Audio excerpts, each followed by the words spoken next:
Good afternoon, everybody. My name is Matthew McPherson. I'm going to be teaching you about external hemorrhage today. Today we're going to be going over just a very short overview of external hemorrhaging, the different types and proper procedure on how to successfully stop the bleeding. I'm a student here at CPCC. I'm actually a EMT instructor methodology course student. So what I want to do today is just kind of go over just a little bit. I have a PowerPoint to get us going. I don't like to go off the PowerPoint too much, so I do want this to be more of a discussion. So if you have a question, please raise your hand. Don't hesitate to ask it. That's why we're all here. So to get started again, we're going to be going over hemorrhage control, which is bleeding. So to get things kind of started off, a little about the weird guy teaching you today. I started off my career in the emergency service in high school as a volunteer fireman many years ago.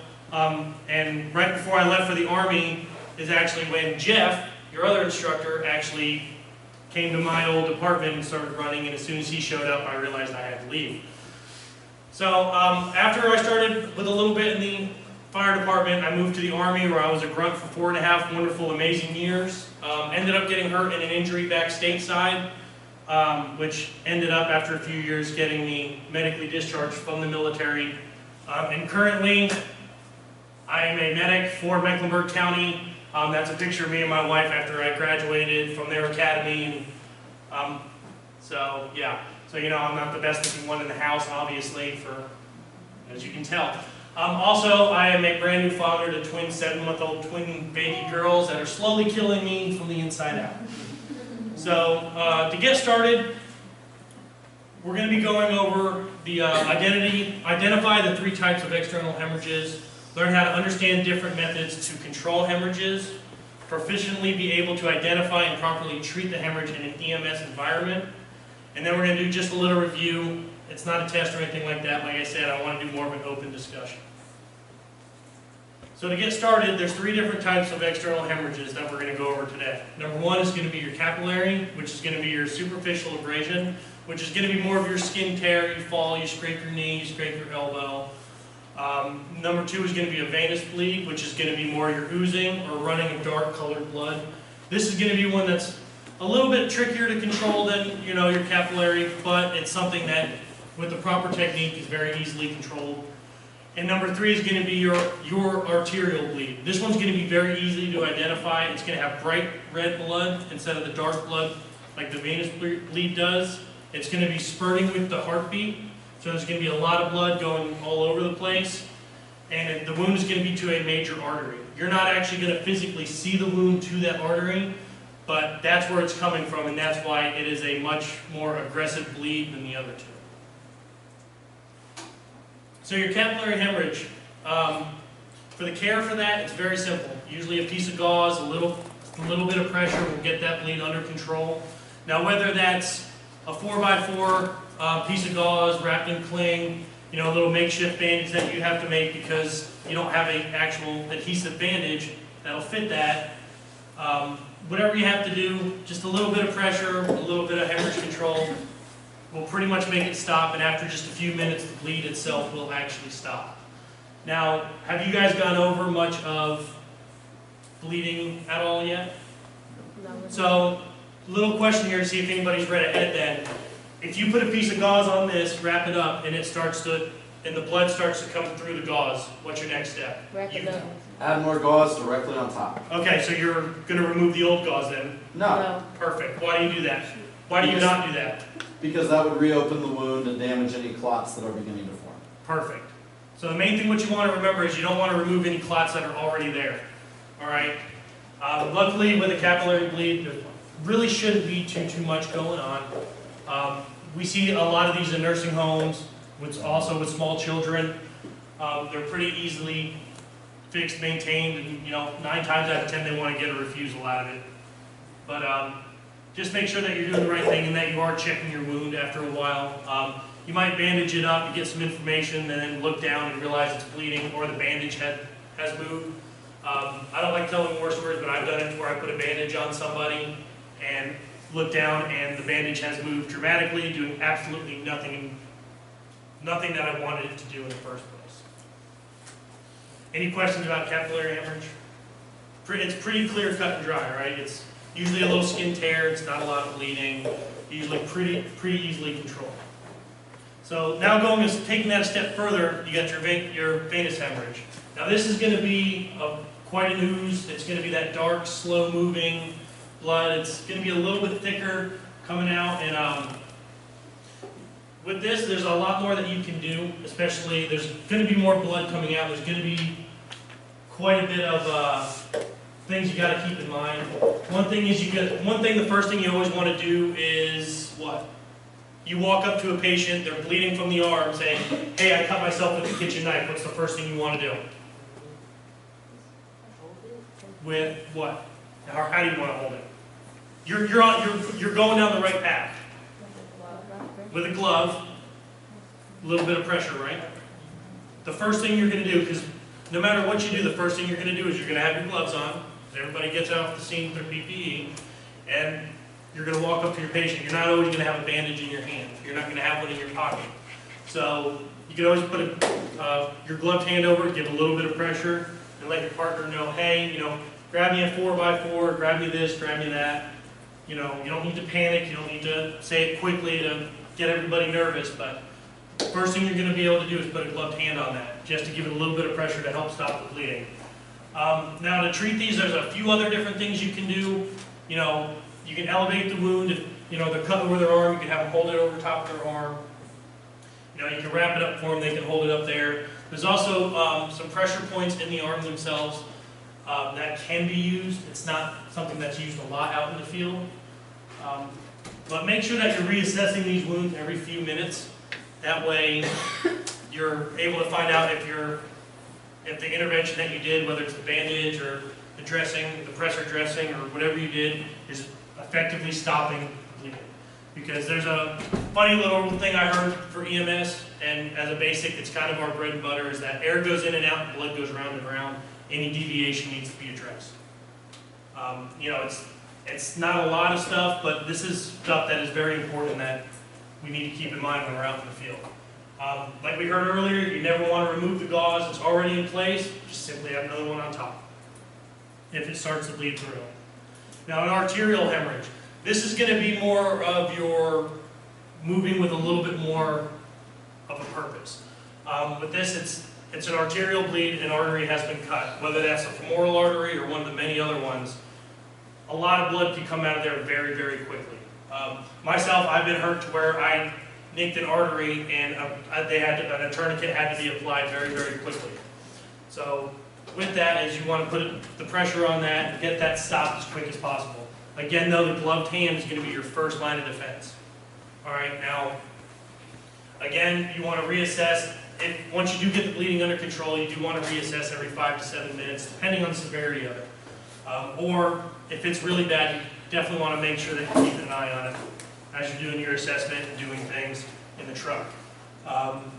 Again, if you have the ability to, you want to elevate the wound. If it's in the arm, if it's in the legs, it's a little bit more difficult. You're trying to elevate it above the heart. The heart has a harder time pushing blood when it's above it and it's fighting gravity. Now another thing is, why is it squirting? Why is an arterial bleed squirting? Pressure. What's the pressure from? Exactly. So that's actually your blood pressure. You're not going to be able to find it that way, but every time that heart beats, it does squirt out, it does make a mess. So that is a very, very good way to identify if it's an arterial bleed. If it's a large hemorrhage and you're not sure, assume it's an arterial bleed and you can treat it as such. Also, look for the red blood coming out. It's probably not going to be your main concern on scene to look and go, "Oh, well, this blood's a little darker than it normally would be." So keep that in mind. And so when it comes to arterial hemorrhage and as well as venous bleeding, there's a couple different methods that we do in Mecklenburg County and that you guys are trained on the state level on. Big one is tourniquets. I carry one on my side at work because I've had one applied to myself. And I'm the one that had to apply it. They hurt. They're designed to hurt. Why do these hurt? How does it stop the bleeding? Okay, so how tight do you think this has to be? Because you're pushing, if I have a cut on my arm, you want to place it high and tight. That's the rule for tourniquets, high and tight. So if I have a cut in my arm, and we slap a tourniquet on, or if it's down here, I'll probably do it below the joint, just, distal to the joint here. I'm going to strap it on, and it's going to go as tight as you can get. The tourniquet should end up hurting more than the actual wound itself. As crazy as that sounds, it's going to hurt you. I've never had to apply one to a patient in Mecklenburg County, but if I did, I'm going to let them know, this is going to hurt. Now if you notice on this one here, it's got the time. Tourniquets are very, very important when it comes to time. Luckily, in the field here, on the civilian side of medical care, we're not that far from the hospital. Here in Mecklenburg County, I think at our furthest distance, running lights and sirens, you're looking at about 20, maybe 25 minutes, lights and sirens, to CMC Maine, which is our level 1 trauma center. But time is always important. The hospitals are going to ask for them, the doctors are going to ask for them. And a lot of the police departments, they carry them and they can apply them. Make sure you get the times from them as well. They say it takes quite a few hours for it to take any permanent effect, that any damage to the actual limb that the tourniquet will cause. It takes anywhere from 4 to 6 hours. All right, you're going to have the tourniquet out that long. Hopefully your care is not going to last that long. But once you do apply the tourniquet, it does not come off. You do not take it off. If the bleeding stopped after 10 minutes going down the road, you can't, you don't want to decide, hey, this stopped bleeding, I'm going to take the tourniquet off. Because the tourniquet is what stopped the bleeding in the first place. And at that point, they've probably already lost quite a bit of blood. You want to keep the rest of it inside as much as possible. Another thing too, there are some circumstances where multiple tourniquets do need to be applied. Which, with the leg, anything like that, where you have to really get a lot of meat, a lot of muscle that needs to be compressed to close that artery. Sometimes multiple tourniquets need to be applied. One thing with tourniquets is, since you are cutting off that pulse, because you're cutting off the artery, you're going to lose pulses in that extremity. So, let's say you have an individual who's got a gunshot wound to the leg. You apply it, you want to apply a tourniquet. First thing you want to do is get that tourniquet on. All right, you want to get it on, you want to turn it until you can't turn it anymore. Or until you see the blood stop coming, the blood is no longer coming out of the wound itself. And then you want to lock it into place. This little lever here is what you're going to do. I guess let me start from the beginning with these. So you have your tourniquet, and it's very important to know that there's little loops. If I can get it out right. Have you guys ever messed with these before yet? All right, one. So we got a little bit of experience then. So you have your tourniquet, and it's going to be just like an old school belt. It's going to have the little connector up top. So what you're wanting to do is you want to wrap this around the limb. So I need a volunteer. You've already done it. Sure. I'll have you come here. So we'll go to the middle so we're in front of the camera. All right. So let's say Isaac here, he's bleeding. His watch just cut him really bad, and he's bleeding. He's got an arterial bleeding in the arm. Buying a Walmart watch. So I'm going to see right here. Okay, if he's bleeding down here by his watch, I'm going to go all the way around his arm. And it's very, very important not to go too quickly and forget to go through both loops on the actual tourniquet. You want to cinch down as hard as you can, and you want to make sure the Velcro is stuck on there. All right? And then you're going to turn. And since you already did it really tight, one turn should actually kind of hurt him a little bit. So, assuming that right there stopped it, you lock the lever in place, put something over it, and then you write down your time that you've got it on. Now if you notice after a few minutes, his veins are going to start popping out. And then I'm going to check. I don't feel a pulse. There's not supposed to be a pulse because I have a tourniquet applied. So you can also see that the capillary refill is very slow. Right? More than 2 seconds, right? And that should stop the bleeding. If not, you can apply a second, or you can put some pressure. I'm still going to bandage up the actual wound itself. Thank you very much. I appreciate your participation. Yes. Well, if you turned it more than twice, we would have had a problem. But These are designed to hurt, they're not designed to be comfortable, so you want to let your patient know what you're doing before you do it. Yes? Some of the books that I use like a note on patient's forehead. So, a lot of the stuff that we do in pre-hospital medicine and emergency medicine comes from the battlefield. Tourniquets have been around forever. It's what we found out very quickly, they work. In the military, most guys are carrying multiple tourniquets. The ones that, like the one on my side is not for a patient, the one on my side is for myself or my partner, God forbid if that ever happens. But that's why I carry one.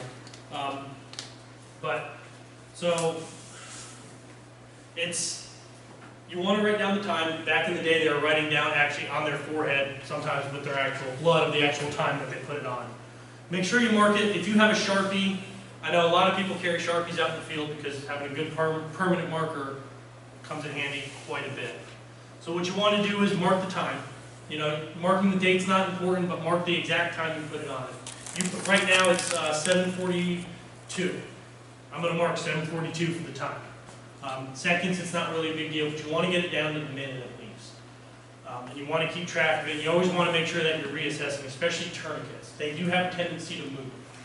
Especially, you know, if you look at somebody's forearm, it goes down quite a bit. So that tourniquet has the potential to slide down the patient's arm. And that's where a second tourniquet might have to come into play because you're never going to remove the first one or the second one you put on. Once it goes on, we don't take them off. That's up to the doctor. Any question about tourniquets? Yes? So, I was told with tourniquets that the maximum number of turns was 4. And if you, now most people aren't able to get to 4 turns. Yeah. But if you turn to 4 turns and it's still bleeding, then you apply another tourniquet. Exactly. If you can't stop it with one, because after so many turns, it's not going to turn anymore. So what you want to do is, if it's not stopping, that's when your second tourniquet's going to come into play. And you want to go proximal to that tourniquet, if possible. Right. How much?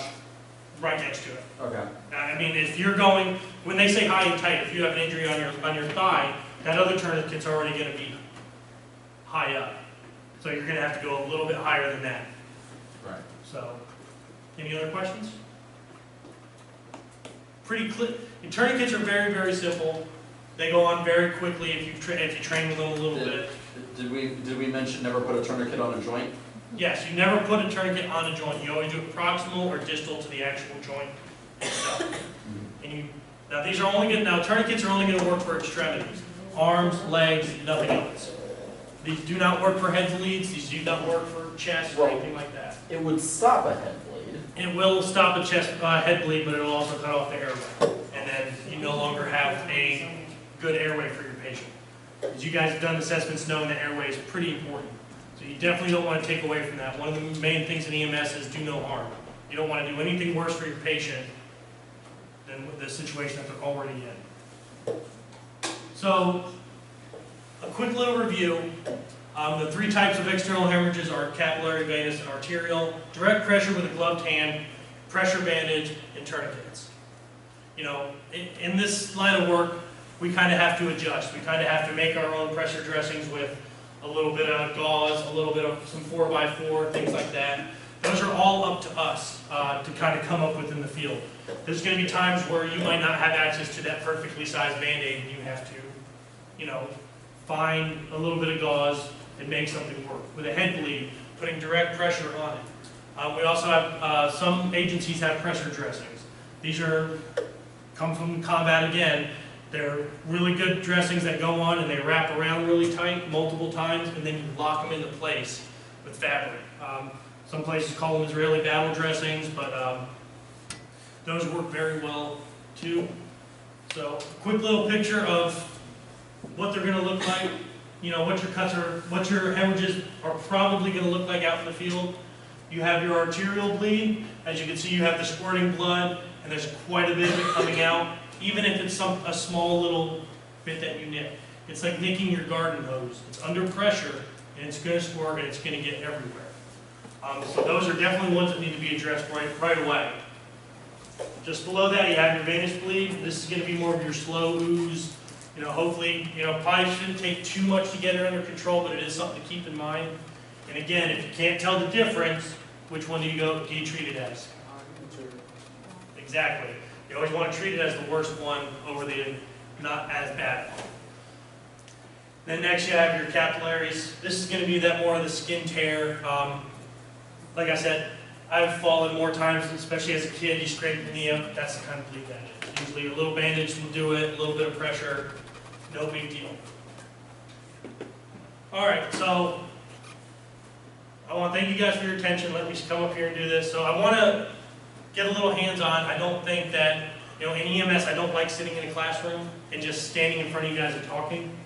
So I want to pass my tourniquet around and let you guys kind of mess with it a little bit. I know we have some more stuff that you guys are doing here in a little bit, but I do want you guys to get hands-on. And one thing to keep in mind, we're trained to always call for ALS here as medics, right? Part of our thing is, okay, call for ALS. As EMTs, our main job is to protect the airway, stop the bleeding. Those are some of the main things us as EMT basics can do. I'm not a paramedic. I'm an EMT basic. I sat in your seat 3 years ago. And I loved everything about the class. It's thrown me into a career that I truly love. But with that, there are also a lot of difficult things you have to do. That's why teaching you what the bleeds look like, not just how to fix it, but why they look the way they do and why they bleed the way they do, is so important. If it wasn't for the medics that helped me when I got hurt, I would have bled out in another minute or two. I probably wouldn't have made it. So the importance, hemorrhage control is extremely important. Yes, ma'am. Okay, so this is like off topic, but not really. So because you were like in the battlefields and whatnot, have you ever applied a bandage with a stick to do a tourniquet? No, because all of us carry one. So in the military, all of us carry tourniquets, and we had a little med pack on our side. My team required it to be on our right side because we didn't have anything else on that side. So everybody had theirs on the same side. Everybody had this in the exact same pocket in that pouch. That's why I ironically wear it on my left side. I also kept one in my left leg, and my pants at the time had a little pocket. I always kept one down there. And ironically, I was watching an episode of Cops the other day because I have no life whatsoever. My entire life revolves around the emergency service. So I'm watching Cops, and I look at my wife, and I'm like, hey, did you see what that officer was carrying? He was carrying a bag because they got called out for an active shooter. And they had no idea what they were going into. They had guns drawn, all that good stuff. He had a bag full of tourniquets. Do you guys know why? Yep. Because if someone's shot and bleeding from an extremity, you can apply this, stop the bleeding, and move on to the next one. Have you guys done mass casualty yet? No. Not yet. So you guys are going to learn that down the road of how, I know Isaac you have, but you guys are going to learn very quickly. Assess, address any major bleeds that can be stopped, and you move on to the next one. Now if he had 12 tourniquets in that bag, let's say, and there was 10 people on the ground, he's going to be glad he's grabbed that bag. These are very quick. Like I said, I have 7-month-old twin girls. When they get old enough to learn how to put this on, they're going to learn. Not because I'm, the weird dad. It's because if something happens, this will save somebody's life, whether it's at home or out in the field. So, any other questions, concerns, comments? Well, again, thank you. I'm going to pass this around and hand the class back over to your instructors. Thank you guys very much. Oh, thank you. Run.